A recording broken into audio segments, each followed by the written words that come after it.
अस्सलामु अलैकुम वरहमतुल्लाहि वबरकातुह। मेरा नाम संजय है और प्रोफेशन से मैं इंजीनियर हूँ। मेरा सवाल एक है, ये अपना हिंदुस्तान में जो है पहले हिंदुज़म आया, बाद में बुद्धिज़्म आया, बाद में जैनिज़्म आया और लास्ट में जाके सिखिज़्म आया। ये सब में कभी भी ऐसा झगड़ा लफड़ा बिपड़ा कुछ भी नहीं हुआ। इधर से जितना भी आया, जैसे जूइश है, बाद में क्रिश्चियंस है, बाद में इस्लाम है, ये तीनों में 1400 साल होने के बाद भी अभी तक क्यों लड़ाई झगड़े हैं? पहला सवाल ये है। दूसरा सवाल, आप जो टेररिस्ट का जो भी कुछ डिफिनेशन दिए वो तो ठीक है, जान दे दो, मगर टेररिस्ट लोग इस्लाम को बदनाम करते, कुछ भी हो आप उसके अगेंस्ट ये जो काम कर रहे हैं ये बहुत अच्छा है। दूसरी बात, ये अभी जो इराक में वो अच्छा काम नहीं किए, कोई भी हो, मुसलमान हो, हिंदू हो, रिलीजियस प्लेसेस को ऐसा नहीं करना चाहिए। जरा बराबर से सवाल। भाई साहब ने 2 सवाल पूछा है। पहला सवाल पूछा है कि हिंदुस्तान में पहले हिंदू धर्म आया, हिंदुज़म आया, फिर बुद्धिज़्म आया, फिर जैनिज़्म आया, फिर सिखिज़्म आया, लफड़ा झगड़ा नहीं हुआ। लेकिन ये जुडाइज़म, क्रिश्चियनिटी, इस्लाम में हमेशा झगड़ा है। क्यों? आप शायद अपने मज़हब के बारे में नहीं जानते। आपने महाभारत पढ़ी? महाभारत पढ़ी आपने? पूरी महाभारत में झगड़ा ही झगड़ा है। बाकी मज़हब के नहीं, अपने आपस में। अगर आप पढ़ते महाभारत, जो एक स्मृति है जो मैं पढ़ चुका हूँ, उसके अंदर कज़न्स, रिश्तेदारों के बीच पांडव 5 और कौरव 100 झगड़ा होता है। महाभारत में झगड़े के बारे में जितने वर्सेस है, कुरान मजीद से कई गुना ज़्यादा।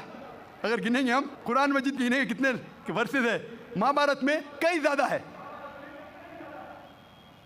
और जब आप भगवत गीता पढ़ते हैं, भगवत गीता महाभारत का एक हिस्सा है, 18 चैप्टर्स है। भीष्म पर्व के चैप्टर नंबर 25 to 42 को कहते हैं भगवत गीता। और भगवत गीता सबसे ज़्यादा पढ़ी जाने वाली किताब है हिंदू मज़हब में। और यहाँ ये भगवत गीता श्री कृष्ण राय दे रहे, सलाह दे रहे, सजेशन दे रहे, एडवाइस दे रहे अर्जुन को। जब आप पढ़ते Bhagavad Gita chapter number 1 verse number 45-46, Arjun जंग के मैदान में अपने हथियार को ज़मीन पे रखता है और कहता है श्री कृष्ण से, मैं जंग के मैदान में निहत्था मरना पसंद करूँगा बनिस्बत अपने रिश्तेदारों से लड़ूँ। ये कहता है, आपने पढ़ी होंगी। उसके फौरन बाद चैप्टर नंबर 2 वर्स नंबर 2 और 3 में श्री कृष्ण कहते हैं अर्जुन से, अर्जुन तुम इतने बुज़दिल कब से बन गए? तुम नपुंसक कब से बन गए? How have these impurities come in your heart? How have you become important? वो कहते हैं कि क्षत्रिय का धर्म है लड़ना। फिर वर्स नंबर 31, 32, 33 में कहते हैं, वो क्षत्रिय खुशनसीब है जिसे लड़ने का मौका मिलता है। अगर आप लड़ेंगे तो आप स्वर्ग में जाएंगे, लड़ेंगे नहीं तो स्वर्ग में नहीं जाएंगे। कौन कहता है? श्री कृष्ण एडवाइस देते हैं अर्जुन को। अगर मैं कहूँगा कि आपके श्री कृष्ण कहते हैं कि रिश्तेदारों का कत्ल करो, ये शैतानी हरकत है। अगर मैं कहूँगा कि आपके हिंदू मज़हब की किताब में सिखाया जाता है कि रिश्तेदारों का कत्ल करो, ये शैतानी हरकत है। वो हिंदू मुझसे कहता है लेकिन ये जंग है हक और बातिल के दरमियान। मैं बोला कुरान मजीद में भी वही लिखा है, हक और बातिल के दरमियान। मैं जानता हूँ हिंदू मज़हब में ये नहीं लिखा है कि रिश्तेदार कत्ल करो, लेकिन हक के लिए लड़ना भी पड़े, नो प्रॉब्लम। चाहे वो आपके रिश्तेदार हो, चाहे वो आपके वालिदैन हो, नो प्रॉब्लम। तो ये श्री कृष्ण कहते हैं अर्जुन से। और जो क्रिटिक्स ऑफ इस्लाम उछालते मोहम्मद सल्लल्लाहु अलैहि वसल्लम की हदीस को, सही बुखारी की जिल्द नंबर 4 हदीस नंबर 46 किताब जिहाद में अल्लाह के रसूल कहते हैं कि जो भी मुजाहिद जिहाद के लिए जाता है, अगर उसका कत्ल होता है तो वो जन्नत पे जाता है, अगर वो जिंदा वापस लौटता है तो उसे इस दुनिया का माल मिलता है। अक्सर क्रिटिक्स इंक्लूडिंग अरुण शूरी इस हदीस को उछालकर कहते हैं कैसा मजहब है, लड़ने को कहता है, मर जाते लड़ाई में तो जन्नत मिलती है, वरना इस दुनिया की दौलत। अगर आप भगवत गीता पढ़ेंगे चैप्टर नंबर 2 वर्स नंबर 37, उसमें श्री कृष्ण कहते हैं अर्जुन से, अर्जुन उठो और लड़ो। अगर आप मर जाएंगे, कत्ल हो जाएगा, आप जाएंगे स्वर्ग में। अगर जिंदा वापस लौटेंगे तो दुनिया की दौलत मिलेंगी। हु बहू जो सही बुखारी में मोहम्मद सल्लल्लाहु अलैहि वसल्लम ने कहा, वही कहते हैं श्री कृष्ण अर्जुन से। मुझे लगता है कि अरुण शूरी ने भगवत गीता पढ़ी नहीं। अगर पढ़ी होती तो इस्लाम के खिलाफ नहीं लिखते। तो आपको सही जानने के लिए दोनों किताबों का मुताला करना पड़ेगा। आप कह रहे हिंदुइज्म आया, बुद्धिज्म आया, अशोका क्या किया? लाखों लोगों को मारा। आप बोलते कत्ल हुआ ही नहीं, आप शायद भूल गए, आपने हिंदुस्तान की तारीख पढ़ी ही नहीं। तो हिंदुस्तान की तारीख आप पढ़ेंगे, यहाँ भी कई लाखों लोगों का कत्ल हुआ है, ना ही सिर्फ महाभारत के अंदर लिखा है। आप देखेंगे अशोका फिर वो दुनिया को त्याग करता है और फिर वो संत साधु बन जाता है, लेकिन पहले तो कत्ल किया किसने? तो आप देखेंगे हिस्ट्री में यहाँ भी कत्ल हुआ, जुडाइज्म में भी है, क्रिश्चियनिटी में भी है, इस्लाम में भी है। जहाँ भी आप देखते कुछ जगह जो झगड़ा हुआ, लड़ाई हुई, वो हक और बातिल के दरमियान, सही है। और कई जगह आप देखेंगे मासूम लोगों का कत्ल किया गया। आप जानते हैं in the history of the world, in the name of religion, मजहब के नाम पे जो सबसे ज़्यादा कत्ल किए वो क्रूसेडर्स ने, ईसाईयत के नाम पे लाखों लोगों को कत्ल किया, ईसाईयत के नाम पे। अगर आप देखेंगे एक शख्स जिसने सबसे ज़्यादा कत्ल किया दुनिया में, कौन है? सबसे ज़्यादा कत्ल किसने किया दुनिया में? हिटलर। हिटलर जूस का कत्ल किया, 6 मिलियन, कितने? 60 लाख लोगों का कत्ल किया। मैं ये नहीं कह सकता हूँ कि ईसाईयत गलत है। अगर हिटलर ने 60 लाख यहूदी का कत्ल किया, मैं ये नहीं कह सकता हूँ कि ईसाईयत और बाइबल ये सिखलाती है। मैं बाइबल पढ़ा हूँ, क्योंकि हिटलर ने 60 लाख यहूदी का कत्ल किया, हम ईसाईयत को दोष नहीं दे सकते। लेकिन मैं जानता हूँ कि ईसाईयत के नाम पे जो होली वॉर कहा जाता है, क्रूसेडर्स ने हज़ारों लोग को अपने सिर्फ मज़हब को कन्वर्ट करने के लिए लाखों लोग का कत्ल किया। तो आप देखेंगे कई तारीख है, हिंदुस्तान में है, हिंदुस्तान के बाहर भी है, हिंदुइज्म में भी है, बुद्धिज़्म में भी है, आप देखेंगे क्रिश्चियनिटी में भी है, इस्लाम में भी है। लेकिन जब टकराव होता है हक और बातिल का, तो हक के लिए बातिल के खिलाफ हमें लड़ना ज़रूरी है। तो ये आपकी गलतफहमी है। आपका दूसरा सवाल, क्या टेररिस्ट लोग ने, कुछ टेररिस्ट लोग ने इस्लाम को बदनाम किया है और आपने कहा कि हम अच्छा काम कर रहे हैं, हक को फैला रहे, अमन को फैला रहे। आप कहते हैं, कुछ हद तक सही कहते हैं, जैसे मैंने कहा कि जो मीडिया जिसे टेररिस्ट कहती है, वो टेररिस्ट कौन से टेररिस्ट है वो हमें जानना ज़रूरी है। कौन से टाइप के टेररिस्ट है, कि वो जो लोग जो गलत काम कर रहे हैं उनके दिल में दहशत पैदा करे तो सही किस्म के टेररिस्ट है। जैसे भगत सिंह टेररिस्ट था लेकिन अच्छा था, उस तरीके से अगर कोई मुसलमान गलत लोगों के साथ लड़ रहे हैं हक के लिए तो सही है। लेकिन मैं ये भी जानता हूँ कि there are black sheep in a community. कुछ मुसलमान सिर्फ नाम के लिए, और अक्सर लोग समझते, ना ही गैर मुस्लिम, मुसलमान भी समझते हैं, वो जिहाद क्या समझते हैं? अगर कोई भी मुस्लिम किसी वजह से लड़ रहा है, चाहे वो ज़ाती फ़ायदे के लिए हो, चाहे वो नाम के लिए हो, चाहे पैसा के लिए हो, चाहे ज़मीन के लिए, उसे कहते हैं जिहाद। ये गलत फहमी है। जिहाद के माने ये नहीं कि कोई भी मुसलमान कोई भी जो जंग करता है, चाहे ज़ाती फ़ायदे के लिए हो, चाहे नाम के लिए हो, पैसे के लिए हो, ज़मीन के लिए हो, उसे जिहाद नहीं कहते। जिहाद आता है लफ्ज़ जहादा से, means to strive, to struggle. जिहाद इस्लामिक टर्मिनोलॉजी में to fight against one's own evil inclination, हमारी खुद की गलत नफ्स से झगड़ना, जिहाद करना, उसे कहते हैं सही जिहाद। माशरे को सुधारना को कहा गया है जिहाद। जंग के मैदान में सेल्फ डिफेंस में लड़ना, उसे कहा गया जिहाद। तो मीडिया इसे गलत फैला रही है। अगर आप जानना चाहते हैं कि सही में टेररिस्ट कौन है जो सही तौर पे मासूम लोग के दिल में दहशत पैदा कर रहा है, नंबर 1 टेररिस्ट आज की तारीख में, पुरानी बात छोड़ दीजिए, आज के तारीख में मासूम लोगों के दिल में दहशत पैदा कर रहा है, मेरे हिसाब से नंबर 1 टेररिस्ट है जॉर्ज बुश। आप जानते हैं कि सबसे ताकतवर मुल्क यूएसए, सबसे कमज़ोर मुल्क अफगानिस्तान पे बम फेंक रहा है। ये क्या मर्दानगी है क्या? ये तो मर्दानगी कहते हैं। बम फेंक रहा है ऊपर से, और हम देखते हैं किसके लिए इल्ज़ाम लगाते हैं? बिन लादेन पे। मैं बिन लादेन का दोस्त नहीं हूँ, मैं ये नहीं कहता हूँ बिन लादेन अच्छा है कि बुरा है। ओसामा बिन लादेन को मैं मिला नहीं हूँ, मैं जानता भी नहीं हूँ, तो ये मैं नहीं कहता हूँ कि ओसामा बिन लादेन टेररिस्ट है क्या नहीं। लेकिन अगर मान भी लो, जितने प्रूफ है सब गलत है। अफगानिस्तान बोलती है यूएसए से, आप हमको प्रूफ दो, वो प्रूफ देते मुशर्रफ को, टोनी ब्लेयर को। प्रूफ मांग रहे अफगान लोग, दे रहे मुशर्रफ को, टोनी ब्लेयर को। ये किधर का इंसाफ है? क्योंकि उनके पास प्रूफ है ही नहीं। अगर मान भी लो बहस के तौर पे, फॉर सेक ऑफ आर्गूमेंट, अगर एक शख्स ने ऐसा गलत काम किया, अब एक शख्स के लिए क्या सारे देश के ऊपर बम डाल सकते? 1000 लोग का कत्ल कर रहे, क्या हक है उनको? फिर जाते इराक के पास, 1000 लोग को मारते। मैं ये नहीं कहता सद्दाम हुसैन अच्छा इंसान है, मैं ये नहीं कहता हूँ, मैं जानता हूँ काफ़ी गलतियाँ की, लेकिन जो इराकी लोग सद्दाम हुसैन के टाइम पे जो उनको तकलीफ हो रही थी, अभी उससे कई ज़्यादा हो रही है, कई ज़्यादा। कौन कर रहा है? George Bush. ये तो मैंने 5 साल पहले कहा था ऑस्ट्रेलिया में, जब मुझे अमेरिकन कॉन्सुलेट ने पूछा था सवाल कि do you consider Osama bin Laden terrorist, तो मैंने उस वक्त कहा था, चंद महीने बाद, 2-3 महीने बाद, 11 सितंबर के बाद, I consider number 1 terrorist to be George Bush, और हेडलाइंस में आया था। आज तो कई लोग कहते हैं कि जॉर्ज बुश टेररिस्ट नंबर 1 है। अमेरिका में भी जब एक सर्वे हुआ था, एक प्राइवेट ऑर्गेनाइजेशन ने सर्वे की थी यूएसए में, जानने के लिए 3 नाम दिए उनने, कौन सबसे बड़ा टेररिस्ट है, Osama bin Laden, Saddam Hussein या जॉर्ज बुश।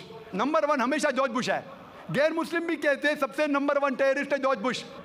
सबसे लोएस्ट परसेंटेज उसको मिला 73%, और कुछ लोग ने 78% लोग ने कहा कि टेररिस्ट नंबर 1 जॉर्ज बुश। अभी उन्हें पता लग रहा है 5 साल बाद, 6 साल बाद, मैं तो पहले कहा था। तो आप मुझसे पूछेंगे कि ये मीडिया ऐसे लोग को लेके उछाल रही है और मीडिया बदनाम कर रही, जो हालात हो रही है, कोई भी मजहबी, चाहे टेम्पल हो, चाहे चर्च हो, चाहे मस्जिद हो, कुरान में लिखा है उसको डिस्ट्रॉय नहीं करना चाहिए। कोई भी, कुरान की आयत है, do not destroy temples, churches, places of worship, गलत है, तो कुरान में भी लिखा है। तो कोई भी शख्स ये करता है, टेम्पल या मस्जिद या मोनेस्ट्रीज या सिनेगॉग्स को तोड़ता है, तो ये इंसानियत के खिलाफ है और कुरान मजीद के खिलाफ भी है। Hope the answer the question. तो आप हिंदी या उर्दू में पूछिए। सर, इनका सवाल ये है कि मैंने उनको बोला कि हुज़ूर अनवर सल्लल्लाहु अलैहि वसल्लम जो है सारे आलमों के लिए आए हैं, लास्ट पैगंबर है, is a seal of profits. तो आप बोले कि मैं उनको समझा कि बाइबल में, यानी आप ही के, मैं QTV पे प्रोग्राम्स देखता हूँ और उसी का मैं इनको समझाया, तो वो मेरे को पूछ रहे थे कि ऐसा बाइबल में किधर है कि जीसस क्राइस्ट सिर्फ क्रिश्चियंस के लिए आए, वो पूरे आलम के लिए नहीं है, जबकि पूरे दुनिया में क्रिश्चियंस है, तो सिर्फ Christians everywhere in the world. भाई साहब का सवाल है कि मैंने कहा कि जितने पैगंबर मोहम्मद सल्लल्लाहु अलैहि वसल्लम के पहले आए वो सिर्फ अपने कौम के लिए आए और सारा पैगाम महदूद था एक वक्त के लिए। तो वो ये पूछते हैं कि बाइबल में कहाँ लिखा है कि ईसा अलैहिस्सलाम सिर्फ यहूद के लिए आए थे। मैं पहले कुरान मजीद का हवाला दूंगा।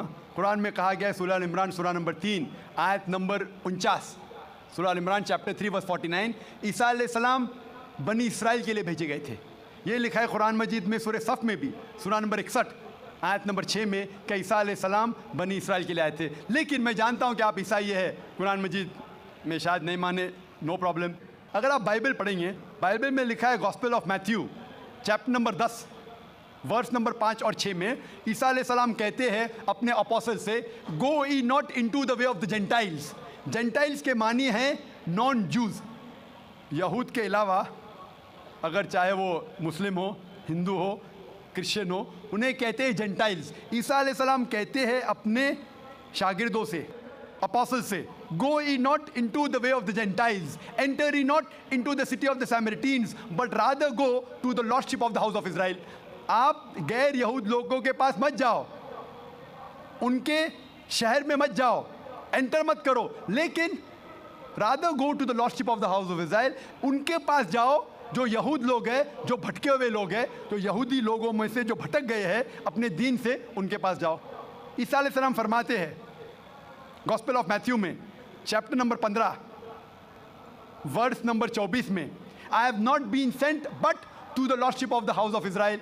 मैं नहीं भेजा गया हूँ लेकिन सिर्फ वो यहूदी लोग के लिए जो भटक गए हैं। ईसा अलैहिस्सलाम कहते हैं, तो बाइबल में लिखा हुआ है कि ईसा अलैहिस्सलाम सिर्फ यहूदी के लिए आए थे, क्योंकि ईसा अलैहिस्सलाम भी यहूदी थे, खुद भी यहूद के लिए आए थे, यहूदी लोगों के लिए आए थे, और कहा अपने साथियों से भी कि आप सिर्फ यहूदी के पास जाओ। Hope the answer the question. मेरा नाम श्रीनिवास है। दीन की बात को समझने के लिए दिल की ज़रूरत है या दिमाग?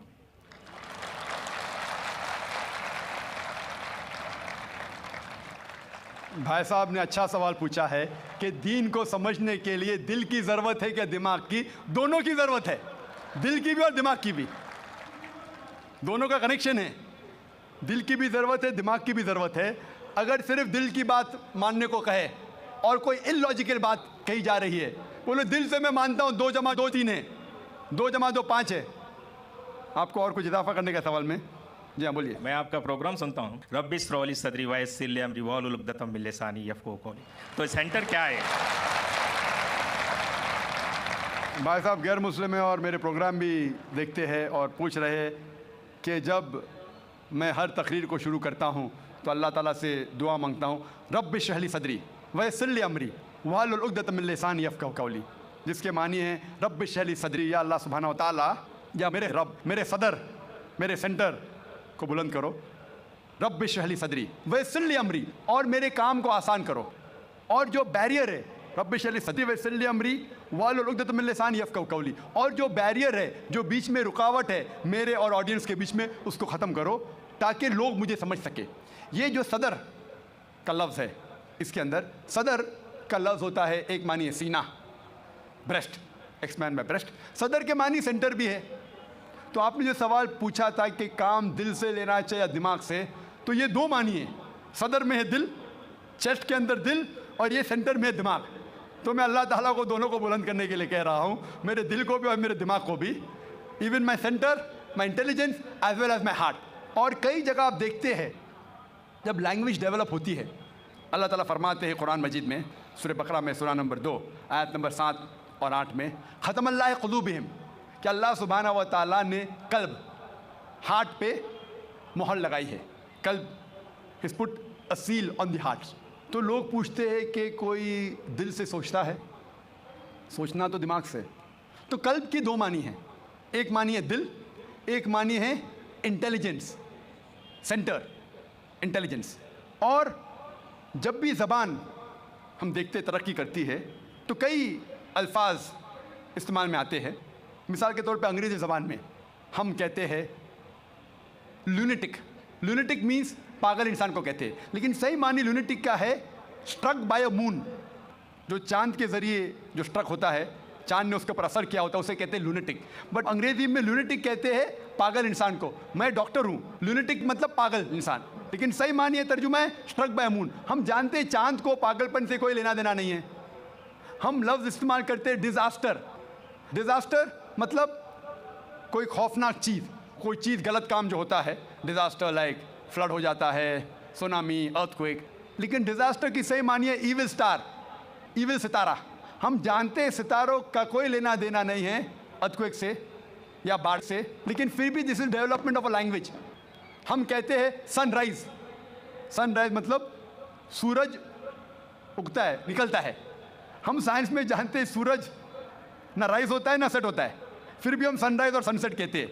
ये डेवलपमेंट ऑफ द लैंग्वेज। हम जानते हैं सूरज वहाँ है, ये हमारी जो धरती है, ज़मीन है, वो सूरज के गोल घूम रही है, सूरज धरती के गोल नहीं घूमता, फिर भी हम कहते हैं सनराइज सनसेट। हम कहते हैं कि मैंने दिल से याद किया, याददाश्त है दिमाग में, दिल में नहीं, फिर भी हम कहते हैं हमने दिल से याद किया, कहते कि नहीं? मैं आपको I love you from the bottom of my heart, मैं दिल से आपको चाहता हूँ, चाहत दिमाग में, दिल में नहीं। डॉक्टर कहते हैं कि जो centre of love is in the brain, फिर भी डॉक्टर जब अपनी बीवी से कहेगा वो यही कहेगा मैं आपको दिल से चाहता हूँ, दिमाग से नहीं। साइंटिस्ट जानता है कि centre of love is in the brain, दिमाग में। तो ये डेवलपमेंट ऑफ द लैंग्वेज है। आपका जो बेसिक सवाल था कि दीन को दिमाग से समझना चाहिए या दिल से, मैंने कहा दोनों से।